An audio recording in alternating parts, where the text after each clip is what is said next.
ಎಲ್ಲರಿಗೂ ನಮಸ್ಕಾರ. ನೀವು ನೋಡ್ತಾ ಇದ್ದೀರಾ ಹರ್ಷ ಹಳ್ಳಿ ಲೈಫ್ ಕನ್ನಡ ಯೂಟ್ಯೂಬ್ ಚಾನಲ್. ಇವತ್ತು ನಮ್ಮನೆಯವರು ಅಡಿಕೆ ತೋಟಕ್ಕೆ ನೀರು ಬಿಟ್ಬಿಟ್ಟು ಶುಂಠಿ ಹಾಕೋ ಹೊಲಕ್ಕೆ ಬೆಡ್ ಮಾಡಿಸ್ಕೊಂಡು ಬರ್ತೀನಿ, ಲೇಟ್ ಆಗುತ್ತೆ ಅಂತ ಹೇಳಿದರು. ಅದಕ್ಕೋಸ್ಕರ ಇವತ್ತು ಮನೇಲಿ ನನ್ನದೇ ಕೆಲಸ ಜಾಸ್ತಿ ಇತ್ತು. ಹಸುಗಳ್ನೆಲ್ಲ ಮನೆಯಿಂದೆ ತೋಟಕ್ಕೆ ಮೇಯೋಕ್ಕೆ ಅಂತ ಕಟ್ಟೋಣ ಅಂತ ಹೋದೆ. ಇವನ್ನ 3 ಹಸ, ನಮ್ಮ ಮನೇಲಿ ಒಟ್ಟು 5 ಹಸ ಇರೋದು.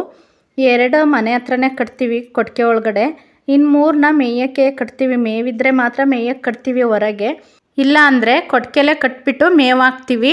ತೋಟದಲ್ಲಿ ಸ್ವಲ್ಪ ಮೇವಿತ್ತು, ಮೇಯ್ತವೆ ಅಂತ ಅಂದ್ಬಿಟ್ಟು ಹಸುಗಳ್ನ ತಂದು ಇಲ್ಲಿ ಕಟ್ಟೋಣ ಅಂತ ಬಂದು ಕಟ್ತಾ ಇದ್ದೀನಿ. ಇವಾಗ ಕಟ್ಬಿಟ್ಟು ಹೋದರೆ ಮನೆ ಹತ್ರನೇ ತೋಟ ಇರೋದು, ನಮ್ಮದು ತೋಟದಲ್ಲೇ ಮನೆ. ಹಾಗಾಗಿ ಇವಾಗ ಬೆಳಗ್ಗೆನೇ ಬಂದು ಬೇಗ ಕಟ್ಟು ಹೋದರೆ ಚೆನ್ನಾಗಿ ಮೇಯ್ಕೊಂಡಿರ್ತವೆ. 1 ಗಂಟೆ ಬಿಟ್ಟು ಮತ್ತೆ ಬಂದು ಇನ್ನೊಂದು ಹತ್ರಕ್ಕೆ ಕಟ್ಟೋದ್ರೆ ಚೆನ್ನಾಗಿ ಮೇಯ್ಕೊಂಡಿರ್ತವೆ. ಮೇಯ್ದಾದ್ಮೇಲೆ 11 ಗಂಟೆ ಅಷ್ಟೊತ್ತಿಗೆ ಸಖತ್ತು ಬಿಸಿಲಿರುತ್ತೆ.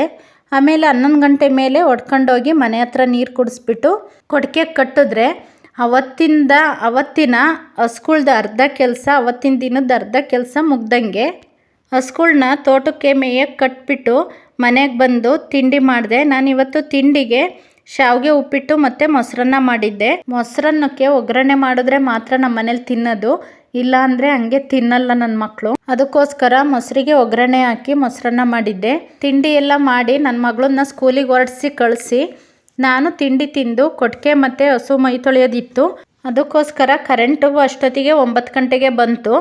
9 ಗಂಟೆಗೆ ಕರೆಂಟ್ ಬಂದ ಮೇಲೆ ಕೊಟ್ಟಿಗೆ ಮತ್ತು ಹಸುನ ಮೈ ತೊಳೆಯೋಣ ಅಂತ ಕೊಟ್ಟಿಗೆಗೆ ಬಂದೆ. ನೋಡಿ, ಇವೆರಡು ಮಾತ್ರನೇ ನಾವು ಕೊಟ್ಟಿಗೆ ಕಟ್ಟೋದು. ಒಂದು ಸಣ್ಣ ಕರು ಮತ್ತು 5 ಹಸುಗಳಿದ್ದಾವೆ. ನಮ್ಮ ಮನೆಯವರಿದ್ದರೆ ಅವರೇ ಕೊಟ್ಟಿಗೆ ಮತ್ತು ಹಸುಗಳನ್ನೆಲ್ಲ ಮೈ ತೊಳೆಯೋದು. ಅವರಿಲ್ಲ ಅಂದರೆ ಈ ಕೆಲಸ ಎಲ್ಲ ನನ್ನ ಮೇಲೆ ಬೀಳುತ್ತೆ.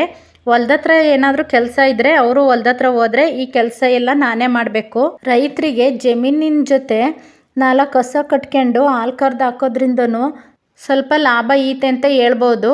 ಹಾಗಂತ ಪೂರ್ತಿ ಲಾಭ ಅಂತಲೇ ಏನಿರಲ್ಲ, ಯಾಕೆಂದರೆ ಹಸುಗಳಲ್ಲಿ ಎಲ್ಲ ಹಸುಗಳಿಂದನೂ ಲಾಭನೇ ಆಗಬೇಕು ಅಂತೇನಿಲ್ಲ. ಒಂದು ಹೊತ್ತಲ್ಲಿ ಒಂದು ದಿನದಲ್ಲಿ 2 ಟೈಮ್ ಹಾಲು ಹಾಕಿದ್ರೆ 1 ಟೈಮ್ ಹಾಲಿನ ದುಡ್ಡು ಹಸುಗಳಿಗೆ ಖರ್ಚಾಗುತ್ತೆ.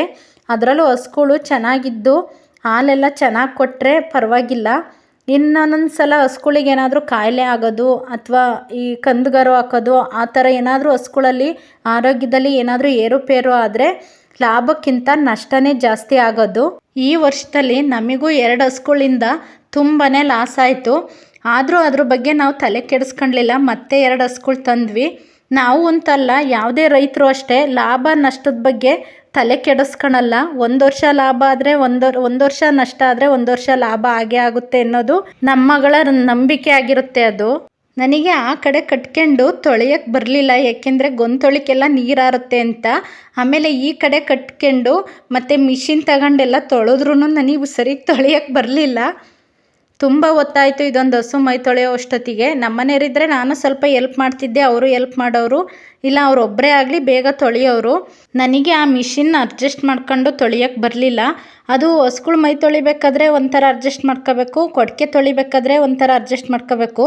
ನಾನು ಆಮೇಲೆ ಅತ್ಲಾಗ ಮಿಷಿನ್ ಎತ್ತಿಟ್ಬಿಟ್ಟು ಪೈಪಿಂದನೇ ತೊಳೆದೆ. ಅಂತೂ ಇಂತೂ ಸದ್ಯಕ್ಕೆ ಆ ಕೊಟ್ಟಿಗೆ ಮತ್ತು ಹಸುಗಳು ಮೈ ತೊಳೆದು ಮುಗಿಸ್ದೆ. ಈ ಹೊಸ ನೋಡಿ, ಈಗ ಡ್ರಮ್ಮಿಗೆ ನೀರಿಗೆ ಬಿಡ್ತೀನಿ, ಅದಿಲ್ಲಿ ಕುಡಿದಲ್ಲೇ ಎಳ್ಕೊಂಡು ಹೋಗ್ತೈತೆ.